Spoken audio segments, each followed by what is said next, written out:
Yes, We are live. I think we are. This sums up Leeds United. This we don't even know if we're live or not. The laughing matters have gone because we're now 10 points back, and that was an absolute. I was about to just lose all our demonetisation in about 20 seconds there, but that was an absolute disaster. There's no hiding from the fact. Isn't yet again drop points at a crucial time, and Ipswich all of a sudden 10 points clear. Poor performance, poor results, and me and CK are just going to break it down really. CK, first and foremost, apart from everything, what's gone wrong tonight?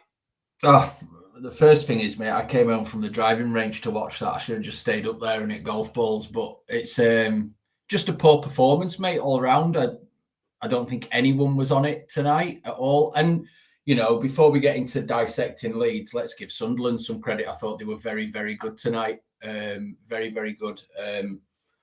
Didn't let us in, didn't give us any chances of note, really. Took their chance. They were the better team, mate. Better team won on the night, but just none of that. The ball wouldn't stick up to Rutter or Pirot. It was just bouncing back off them, which was making it hard for us to build anything. We couldn't string passes together. I thought the midfield was sloppy with the ball. Kamaru, I've been a big fan of since he came in. I thought he was really sloppy with the ball at times. I think it was his worst game. I think a lot of players had their worst games in a Leeds shirt this season, to be honest. Yeah, no, I agree, mate. I think the only standout sort of thing in the whole game for me from a Leeds point of view is Mellier's save in the first half. Great save. Yeah, unreal save. Like it's one at Blackburn, really. Probably better than the one at Blackburn, to be fair. Yeah.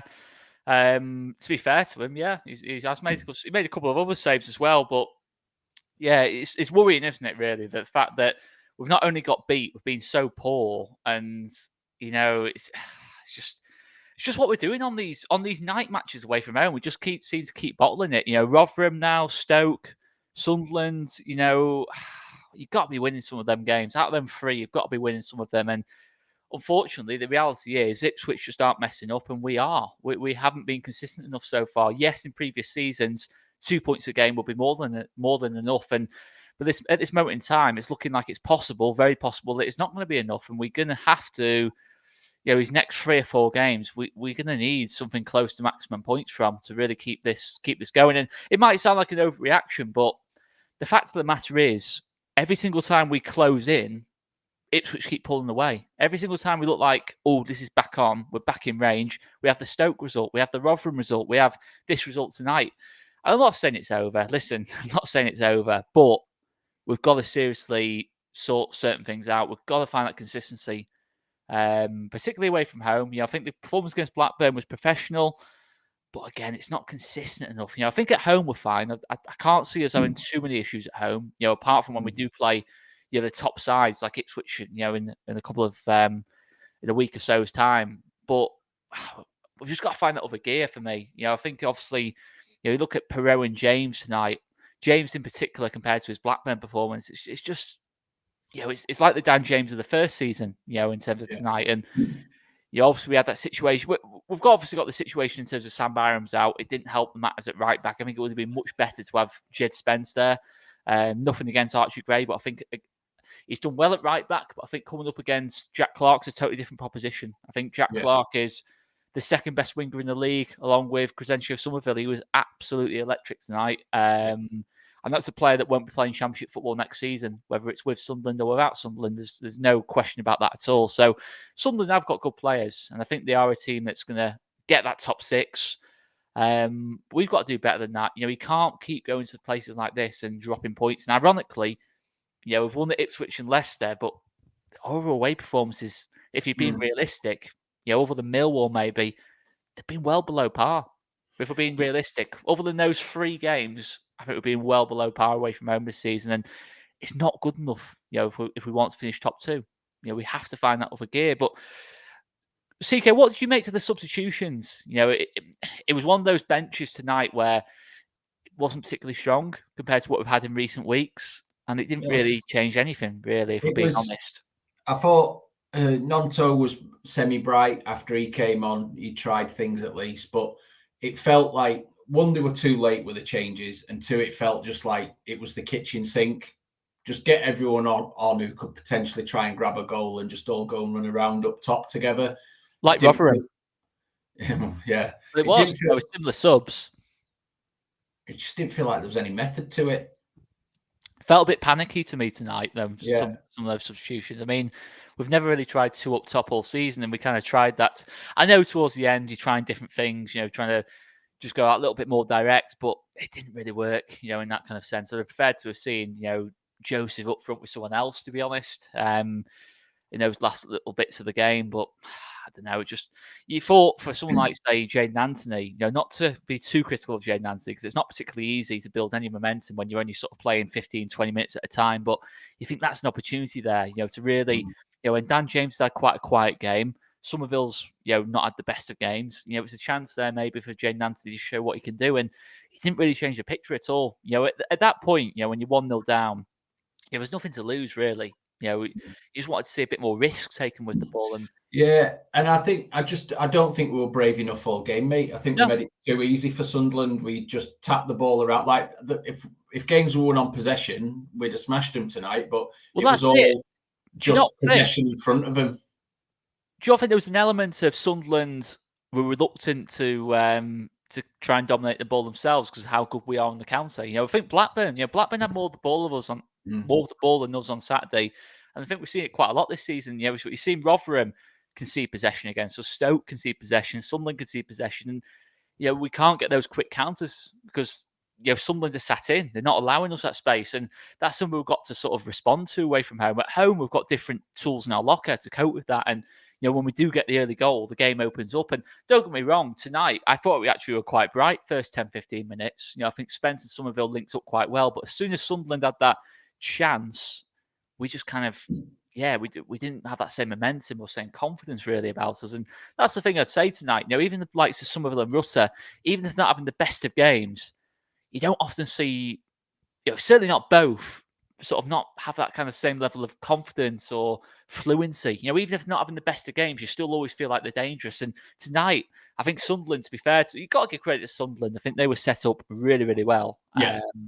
They, in terms of the way to beat Leeds, is exactly what Sunderland have done. That is probably the blueprint of how you beat this Daniel Farke team. But I just wanted a little bit more from that front four tonight. Knowing what they can produce. It's just been a few times this season where Stoke, tonight, Rotherham, I keep going to those 3 games, but they could be the 3 games that when we look back on at the end of the season that, if we managed to win one of them or get an extra 2 or 3 points here and there, these are the games Ipswich are winning, if we're being honest. Ipswich won at Sunderland, first game of the season. These are the games that Ipswich are winning and we're not. That's the ultimate difference. I don't think Ipswich are a better team than us. And it might seem a crazy thing to say when we're 10 points back, but they have got that ability to just grind out results a lot more than us. I think we didn't show that tonight. We had so much of the ball, as you said, mate, but we weren't dangerous with it at all. So many times it was Rodon to Pascal to Rodon, back to Meslier. It was just, it wasn't us really tonight.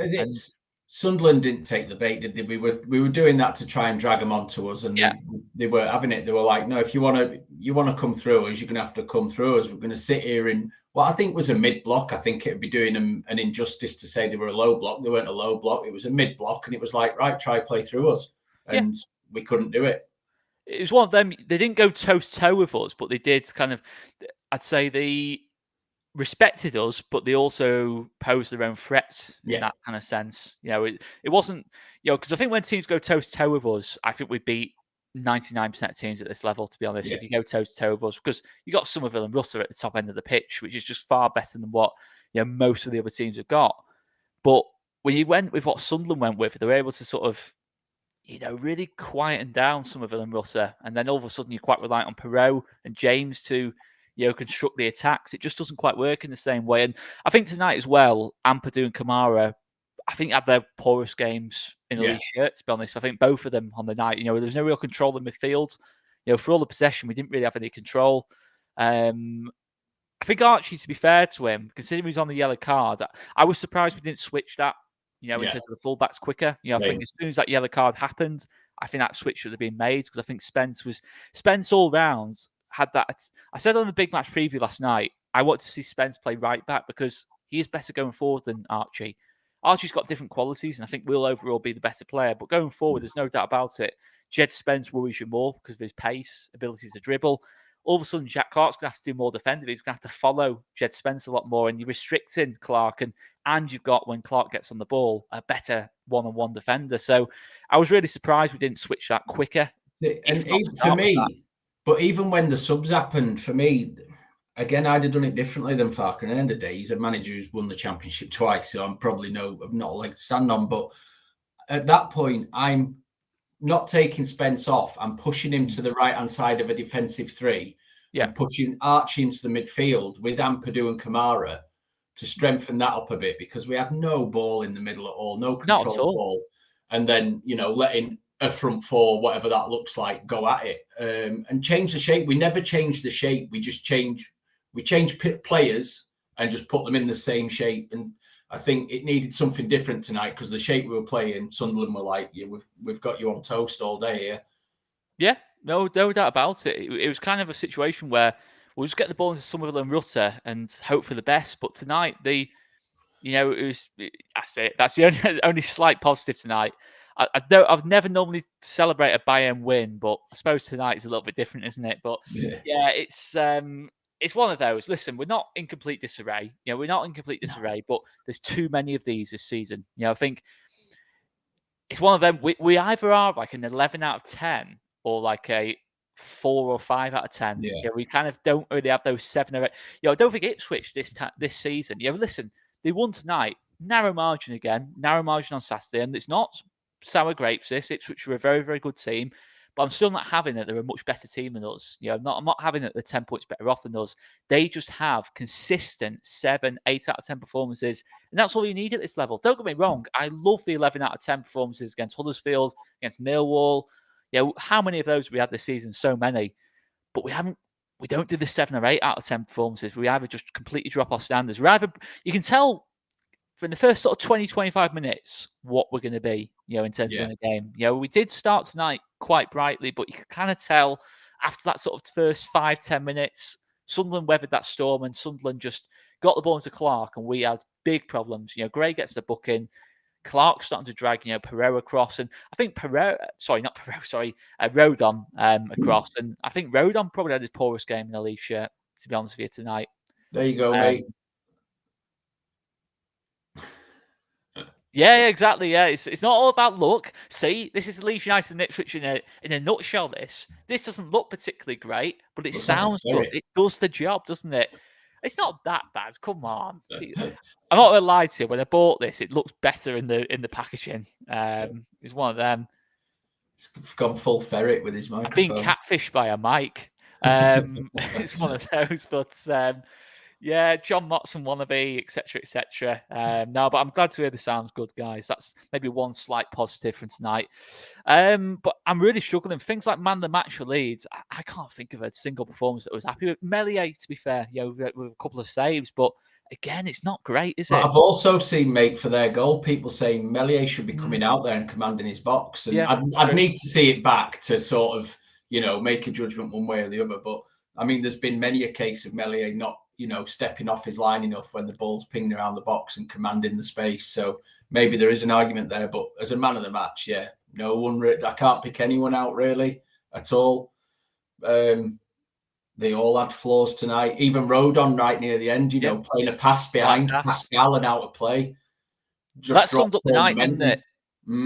Perfectly summed up the night. And obviously the crowd's up at that point, and it's just, I had a bad feeling on this one. I'm not going to lie to you. I did have a bad feeling on it. I thought we'd just about have enough, but Sunderland away is a tricky away. I will, caveat some of this. Sunderland away is a tricky, no matter where Sunderland are in the league, it's always one of the toughest places to go, especially at this level.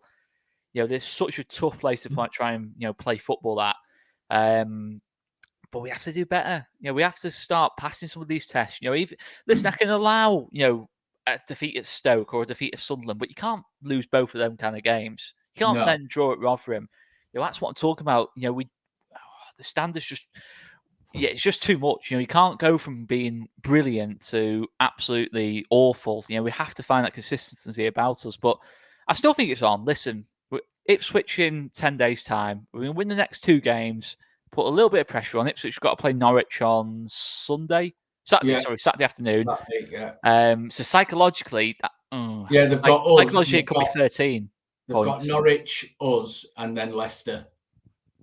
What I was saying is, before a ball's kicked on against Coventry, it could be 13 points again. It could. Which is scary. The only positive I can take really is that pretty much now we've played all the top teams away from home. They've all got to come to Ellen Road. And we know what our record at Ellen Road is like. So that's a positive for me. Them top two now really are going to take some reeling in from this position. Are we capable? Not with many more performances like tonight, because it's not good enough. You've clearly, the points we're on now, 9 out of 10 seasons in the Championship would be enough to get up. Yeah. But we've had Ipswich and Leicester set off at like scalded cats, and they take some reeling in, mate. And we cannot afford many more like that tonight. A bad performance away at Sunderland, which it was, you've got to be digging in and coming away with a draw and going, oof, chalk that one off as a well taken point because we were crap. But we just sort of melted tonight.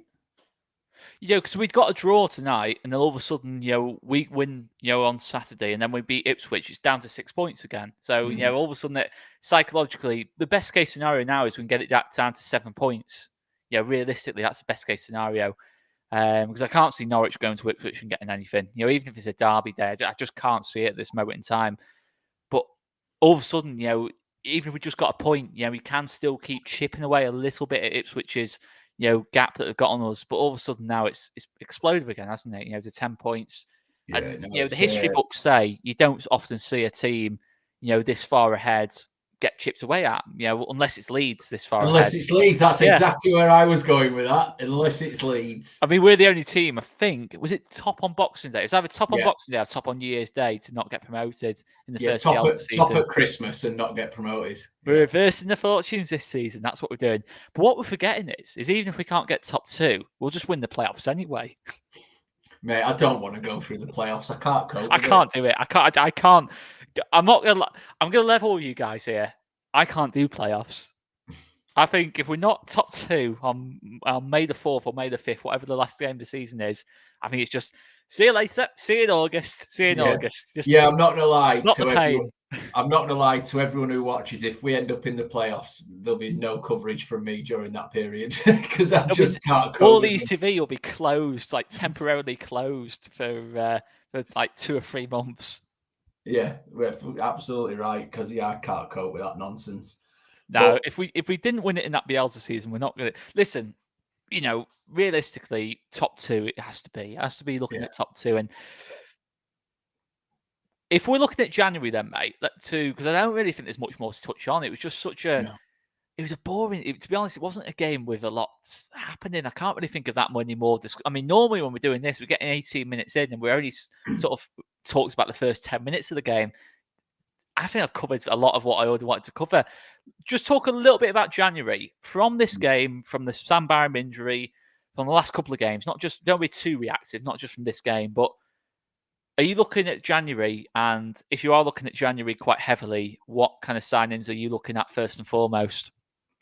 I'm definitely looking at a left back, which, let's be honest, this is Leeds United, so we've been looking for a left back for about 53 years.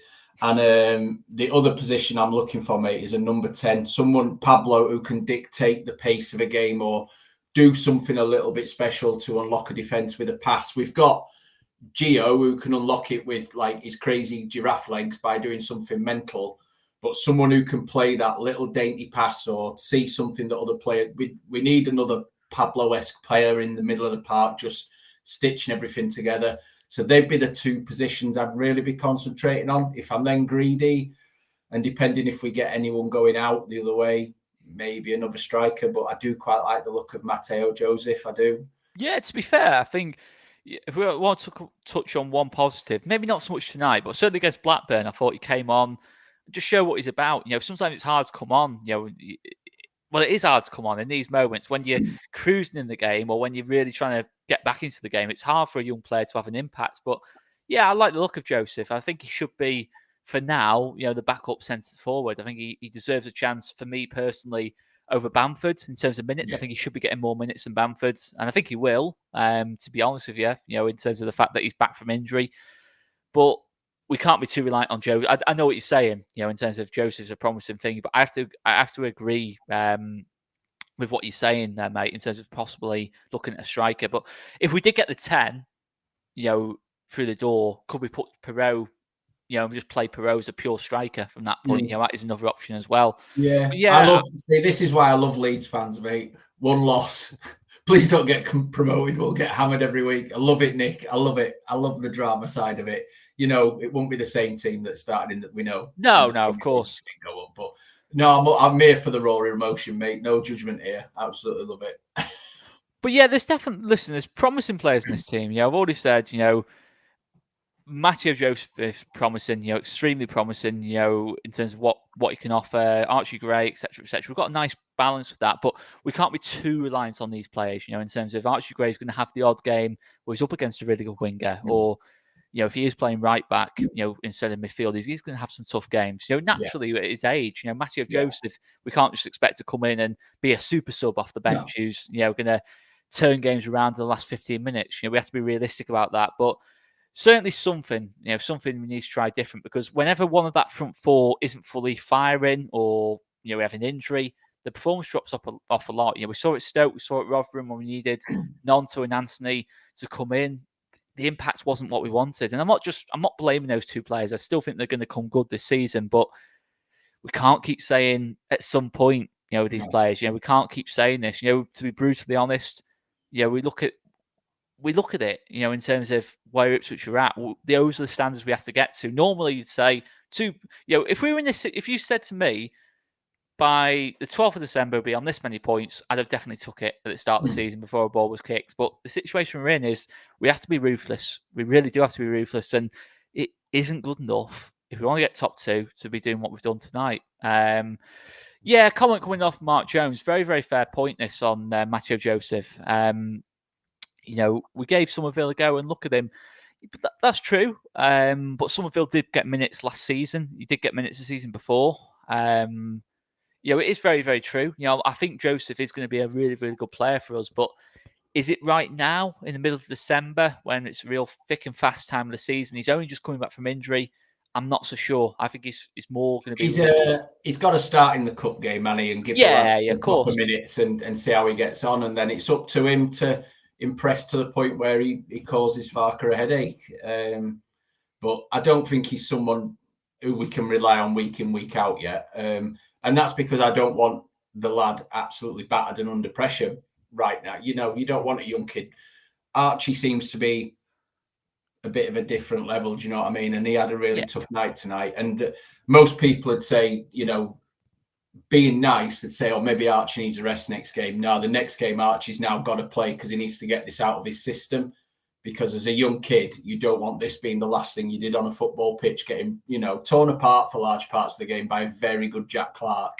So Archie will start the next game for me. But we can't rely on Joseph all the time. We have got you need a good, strong squad in this league to get up. And we've got a good, strong 16, 18 maybe. I think we just need a couple of additions in the right areas.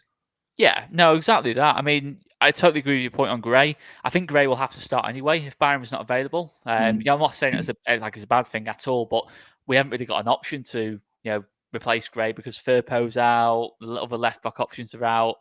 You can maybe play Cooper in and Struick to left back, but I don't really want to do that, to be honest, at this point. I think it's a little bit too early to change things up too much in that back line.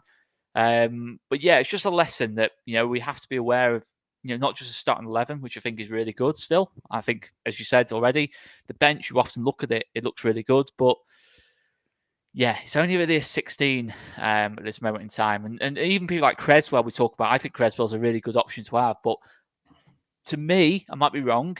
I think obviously there's been other factors as well. I don't think Daniel Farker particularly trusts Charlie Creswell at this moment in time because he wasn't on the bench again, was he, tonight? No, I wouldn't be surprised, mate. As much as this will enrage a portion of the Leeds fan base, it wouldn't surprise me if we saw Charlie go out in January. Maybe on loan again, but I wouldn't surprise me if he it's possible. Considering he signed a contract and he said after the contract he signed because he felt he was a big part of the project. And listen, I think, it's one of those, isn't it? It depends on what the manager really wants from his defender, and maybe it's more Creswell isn't a natural kind of Farke type of defender because he's not really one who's going to play out the back and be really good with the ball at his feet. But I think certainly on a night like tonight, when Archie was struggling, maybe that's a situation where you move, Pascal to left back, but it doesn't. We're not going to do that. It's one of those where it doesn't even feel like worth debating it because I think Charlie can do a fine job. If we need him to from time to time, but it's just not going to happen. Because it isn't really what Farke seems to want from his centre backs. Because even when Pascal was out, Creswell still wasn't really getting anywhere near the team at that point. And at the start of the season, Creswell started a couple of games, but he didn't actually. He only really started the games because Cooper got the injury and Rodon hadn't even signed at that point. So, yeah, I think it'd be a mistake to sell Creswell. I think he should still have a part in this squad, but if at the very most you're going to get rid in January, it has to be a loan at the very most for me. This is what I'm saying here to Liam's comment when I'm saying we need a proper number 10. So when we are up against a low block, we need that tricky number 10 who can see things or play that absolutely inch perfect pass. To open it like up. That. To open it up, isn't it? You can't just rely on passing the ball to Somerville and Rutter and saying, beat 3 players for us. You know what I mean? That's it. I'm not saying that's all Daniel Farke can do. And don't get me wrong, when you've got people like Somerville and Rutter at this level, you are going to sort of tell them to show their individual quality. But you've got to have that Pablo type of player as well, or at least an option like that who can just knit things together, as CK said, and open things up and control the game a little bit. We had no control tonight at all. I get accused of let Pablo go sometimes. And it's not a case of not letting Pablo go. It's a case of he's the nearest thing I can sort of identify of what we need right now. Yeah. If you dropped, that Pablo Hernandez from 3 or 4 years ago into this Leeds team, we would be right where Leicester and Ipswich are. Yeah. And listen, Pablo was a phenomenal player, and you can't just expect us to be able to get number 10s of that caliber at this level. It was one of those, it felt like a one-trick thing.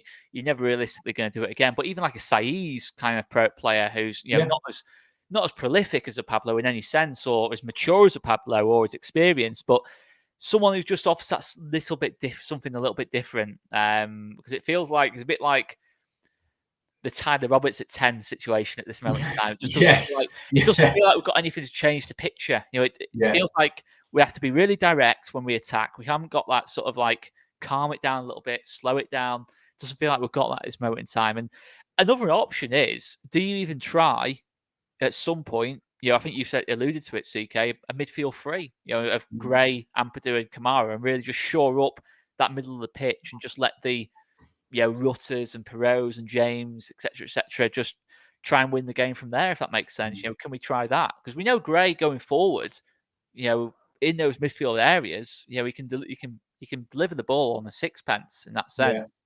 Can we try something like that maybe? But ultimately, we haven't got that 10 in the squad at this moment in time. No. And I think this game, Rotherham, Stoke, keep going back to those 3 games. People will get bored of me saying about it. But all right, Cardiff at the start of the season, that lack of 10 is hurting us a little bit at this moment in time. And obviously the left back as well. But someone else has said here as well, Michael Pollard, with Jed playing, we can put another in midfield. Yeah, because Jed Spence creatively, he's going to give you creativity. It's another option, isn't it? Yeah.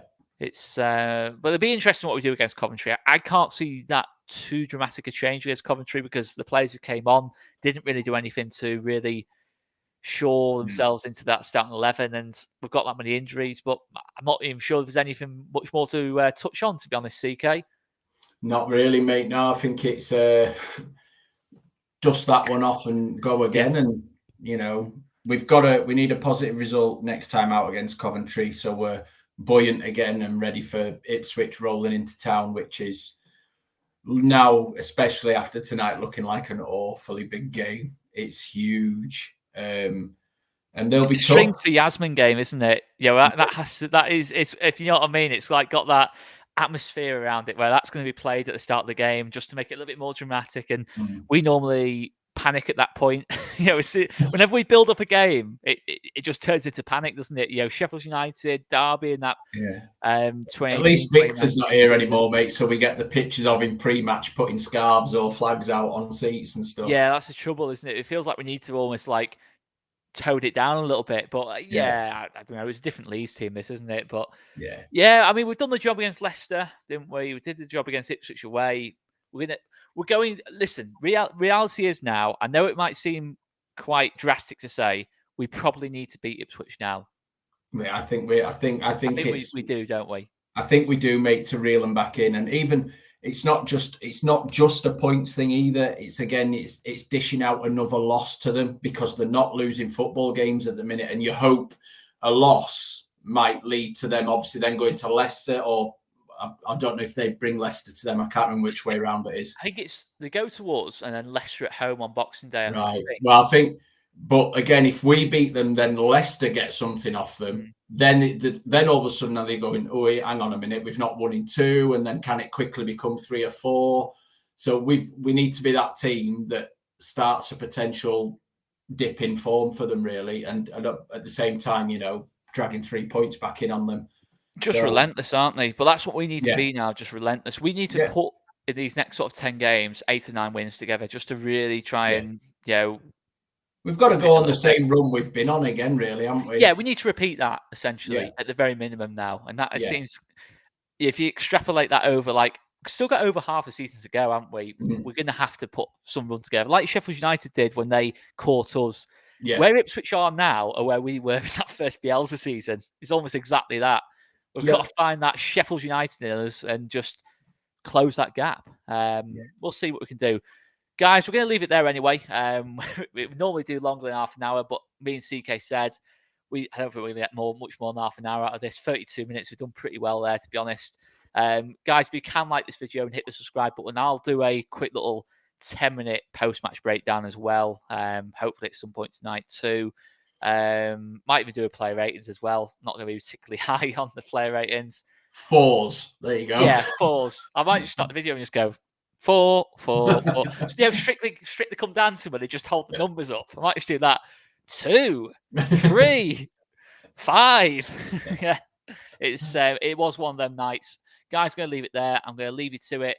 Big thanks to CK as always. Big thanks for watching, and 3 cheers for the mic. Hopefully that has cheered you guys up. My John Motson impression. Now known as the ferret. Ferret.